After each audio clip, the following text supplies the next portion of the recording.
Kala ko dati yung buhay namin puro lang kamalasan, kasabay ng pagpasok ko sa mundo ng paangasan. Pero ayos lang kasi ito ang gusto kong lakaran. Nagulat sila nung biglang lumipad yung akala nilang basahan. Teka muna, dahan-dahan, wag masyadong malakas. Pumuputok na sa loob kasi maraming palabas. Baka meron dyang galit pero hindi lang nila malabas. Hindi kasi ako makasarili kaya pati sila hinila pataas.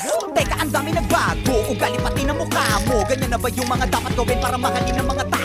Sa bagay sanay ka naman, no respeto daw kahit pa ba. No, kung gusto nyo ng respeto, tanungin nyo na sila kung magkano. Huwag magpapaapekto, kala mo perfecto. Lalo pag nagsalita na yung mga yang kala mo walang depekto. Samantalang ako ginawa ko lang lahat ng ito ng puro diretsyo. Habang ikaw kailangan may siraan ka para lang makaasenso. Para ka lang chismosong ginawan na lahat ng kwento. Isa kang kupal na manunulat, ya puro ka lang imbento. Tinapakan, inangasan, sinabihang umalis na lang ako rito. Nilabanan, hinayaan, kaya ngayon ako na ang bago paborito. Kung titirahin nyo ko si Balong lang nagdala, huwag kayong mag-alala, meron din kaming dala. Ganyan naman yung mga ulule, mahilig mangumpara,